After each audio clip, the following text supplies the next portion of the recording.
একজন বললো যে বাইরে প্রতিদিন আজান দেওয়ার চান্স পাই না, আজকে ঈদের দিন দেখি মাইক খালি পড়ে দিছে, কেউ আজান দেয় না, দৌড়ায় আসি সকালবেলায় আজান দিয়ে দিছে। আজকে একটু আমি মুয়াজ্জিনের সুযোগটা নিয়ে নিই, সুন্দর করে আজান দিয়ে দিছে ঈদের দিন। আচ্ছা, এই আজান দেওয়ার কি সুন্নত হয়েছে না বেদাত হয়েছে? তো সে খারাপ কি কাজ করছে? সে তো আজান দিছে, ভালো কাজ করছে, ভালো কাজ করছে না?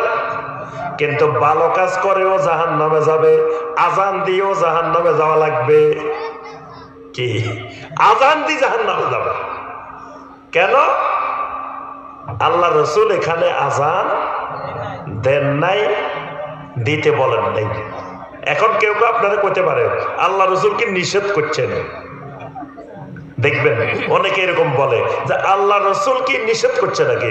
নিষেধ করলে এরকম একটা হাদিস দেখাও যে এখানে এটা করা যাবে না, এটা কোথায় নিষেধ করছে? আল্লাহ রসুল সাল্লাল্লাহু আলাইহি ওয়াসাল্লাম যদি নিষেধ করে দিতেন, নিষেধাজ্ঞা যদি পাওয়া যাইত, তখন এটার নাম বেদাত হইতো না, তখন এটার নাম হয়ে যেত হারাম। তখন এটাকে আমরা বেদাত বলতাম না, তখন এটার নাম হইতো কি? হারাম। আল্লাহ রসুল সরাসরি নিষেধ করছেন, নিষেধাজ্ঞা নাই, এই কারণে এটার নাম বেদাত। কথা বুঝে আসছে? মানে আল্লাহ রসুল করেনও নাই, আবার নিষেধও করেন নাই, তখন এটার নাম বেদাত। আল্লাহ রসুল করেনও নাই, নিষেধ করে দিয়েছেন করা যাবে না, এটার নাম বেদাত না, এটার নাম হবে কি? হারাম। হারামে আর বেদাতের তফাৎ এই জায়গায় যে হারামের নিষেধাজ্ঞা থাকবে কিন্তু বেদাতের নিষেধাজ্ঞা থাকবে না। কিন্তু আমাদের সমাজে অনেক মূর্খ, সম্মানিত মূর্খ ভাইয়েরা আছে, বলবে কি যে তুমি যে এটা কইতেছো বেদাত, করা যাবে না, আল্লাহ রসুল নিষেধ করছেন, এই মর্মে একটা দলিল নিয়ে আসো। তো এই মর্মে যদি দলিল থাকতোই তাহলে তো এটা বেদাত বলতাম না, এটাকে আমরা বলতাম কি? হারাম। নিষেধাজ্ঞার হাদিস নাই, এই কারণে এটার নাম হয়েছে কি? বেদাত। আচ্ছা আসেন, এরপরে এক নম্বরে বলছি কি? কারণ, কারণে কারণে মিলতে হবে। দুই নম্বরে জিনসে জিনসে মিলতে হবে। জিনস মানে প্রকরণ, প্রকরণ, প্রকরণে মিলতে হবে। প্রকরণ, প্রকরণটা কি? মহিষ দিয়ে কোরবানি করা জায়েজ আছে কিনা? অনেকে মনে হয় ফতোয়া দিতে চাচ্ছে জায়েজ নাই। মহিষ দিয়ে কোরবানি জায়েজ আছে কিনা? আচ্ছা, কেন জায়েজ আছে? মহিষের কথা তো কোরআন হাদিসে কোথাও নাই, কোরআনে কারিমেও কিন্তু মহিষ শব্দ নেই।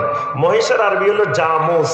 জামুস নামে কোনো কিছু কোরআনে কারিমেও নাই, হাদিসেও নেই, কিন্তু জায়েজ হলো কেন? এই যে বুঝে গেছে মেধাবী স্টুডেন্ট খুব, যে বাকারের প্রকরণ। কোরআন হাদিসে বাকার আছে, বাকার মানে কি? গরু। মহিষটা আসলে গরুরই একটা প্রকরণ, বুঝে আসছে?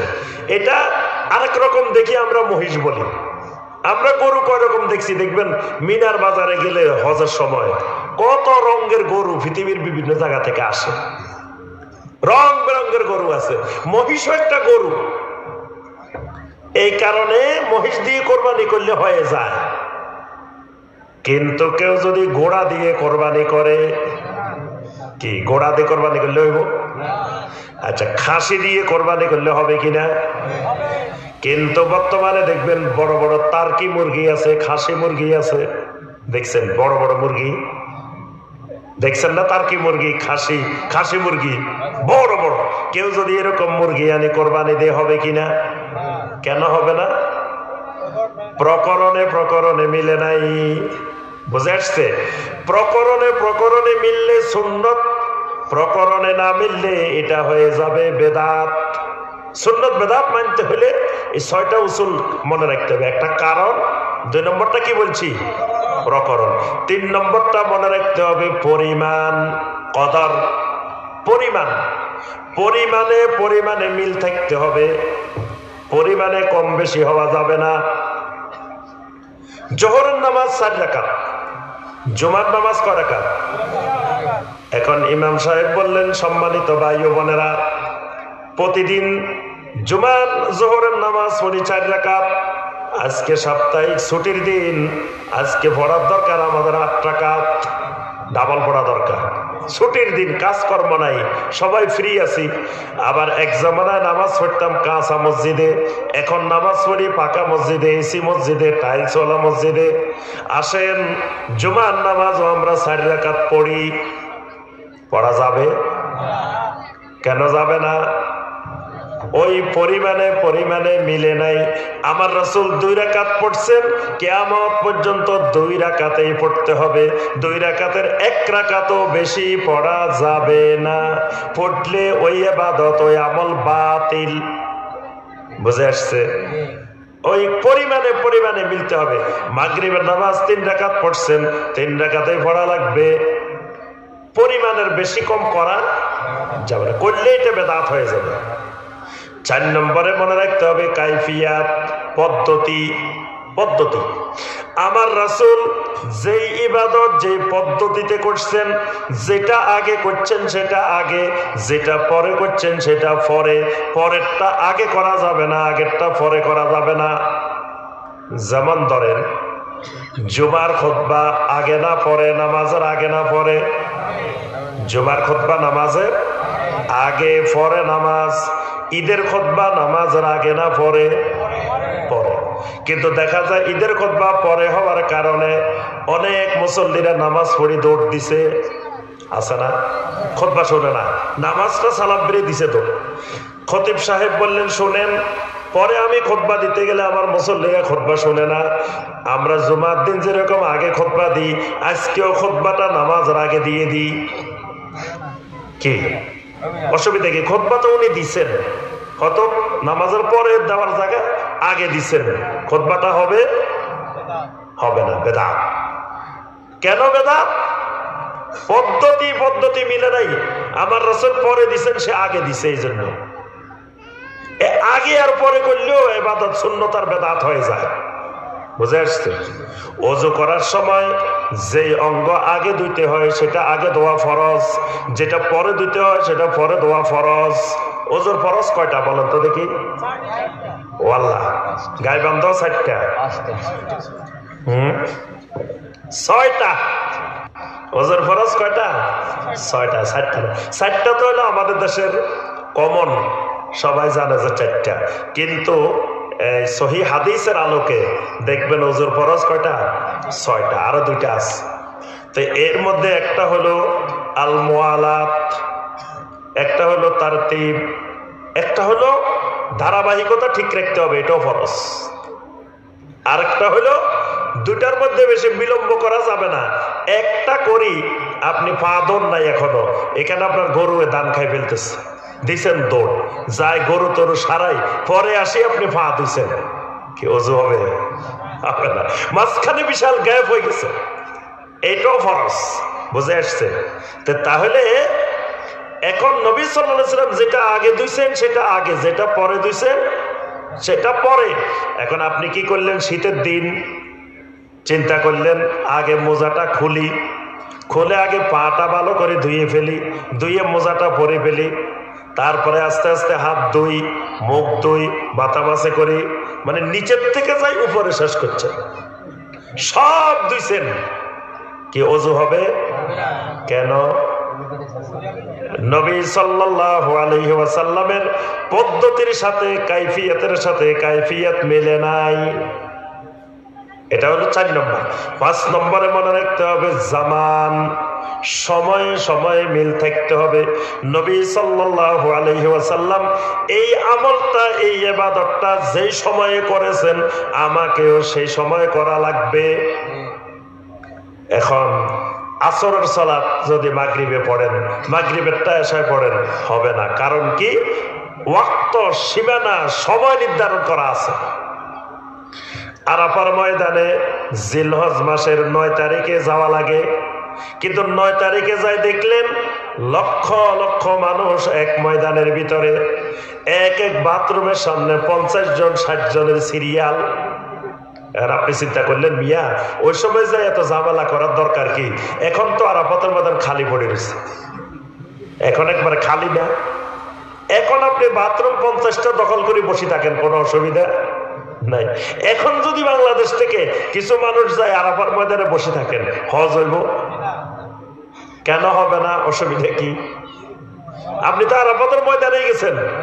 বাংলাদেশে গরিবের হজ করার জন্য টঙ্গীর ময়দানে চলে যায়, এটা নাকি গরিবের হজ। এখন গরিবের হজ না, যদি সে আরাফাতের ময়দানেও যায় এখন বসে থাকে, তাও তার হজ হবে না। কারণ কি? হজের একটা সময় আছে। নবী সাল্লাল্লাহু আলাইহি ওয়াসাল্লাম একটা সময় ঠিক করছেন, ওই সময়ের আগে গেলেও হবে না, পরে গেলেও হবে না। তাহলে সময়ের সাথে সময়ে মিলতে হবে। 6 নম্বরে যেটা খেয়াল রাখতে হবে, মাকাম, জায়গায় জায়গায় মিল থাকতে হবে, স্থানে স্থানে মিল। আল্লাহ রসুল বলছেন হজ আরাফা, আপনি যদি কোন হজ টাঙ্গি। রাসূল বলছেন আল হাজ্জু আরাফা, আপনি বলেন আল হাজ্জু টাঙ্গি। কি হবে? হজ হবে কোথায়? আরাফা। কারণ নবী সাল্লাল্লাহু আলাইহি ওয়াসাল্লাম জায়গা ঠিক করে দিয়েছেন। সুতরাং ওই জায়গার বাহিরে পৃথিবীর আর কোথাও হজ হবে। এই 6টা জিনিস প্রত্যেকটি ইবাদতের ক্ষেত্রে খেয়াল রাখতে হবে। এই 6টা জিনিস যদি মিলে এটার নাম সুন্নাত, যদি না মিলে এটার নাম বেদাত। এজন্য আমার ভাই ও বোনেরা, সুন্নাত এবং বেদাতের নীতিমালা মেনে চলতে হবে। বেদাতের কোনো দলিল থাকবে না। বেদাতের কি দলিল থাকবে না। যদি কেউ বলে এটা যে বেদাত, দলিল দেখাও, দলিল নাই, দলিল নাই, এই কারণে বেদাত। আমি বললাম ভাই যে সামনের বাড়ি এটা দেখতেছেন, এটা কিন্তু আমার না। এখন আপনি কইলেন যে শাইখ আপনার যে বাড়ি এটা যে আপনার না, আপনি কবলাটা খতিয়ানটা একটু দেখাই যান। কি? আমি বললাম ভাই বাড়ি এটা কিন্তু আমার না, আপনারা সবাই জানে রাখবেন।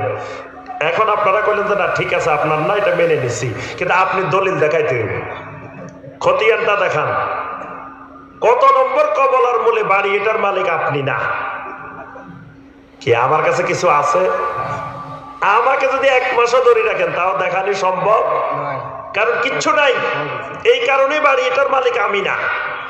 যদি থাকতো তাহলে বাড়ি এটার মালিক আমি হইতাম। যিনি ওই বাড়ির মালিক, ওনার কাছে যা চাইবেন কাগজপত্র সব আছে, আছে না? তাহলে যিনি বলবেন এটা সুন্নাত, দলিল দেখাবেন তিনি। যিনি বলবেন বেদাত, উনি দলিল দেখানো লাগবে না, দলিল নাই এই কারণে বেদাত। কিন্তু আমাদের দেশে কেউ কেউ কয় এটা যে বেদাত কোন হাদিসে পাইছে, কোন কিতাবে পাইছো, কোন দলিলে পাইছো, দেখাও। তো দেখাবো কোথা থেকে? এটা তো নাই।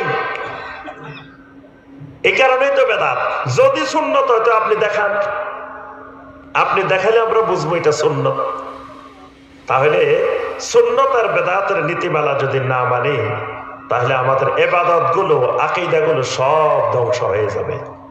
এই জন্য জান্নাত পাওয়ার শর্ত আমার আপনার সুন্নত মানা, বেদাত থেকে দূরে সরে থাকা। আকীদার বেদাত যদি হয় তো একেবারে বরবাদ, ঈমান চলে যাবে। আর যদি আমলের বেদাত হয়, এটাও কবিরা গুনার চাইতে বড়, শিরকের চাইতে ছোট। তো সম্মানিত ভাই ও বোনেরা, আমি আর আলোচনা দীর্ঘায়িত করব না। আমাদের সমাজে অসংখ্য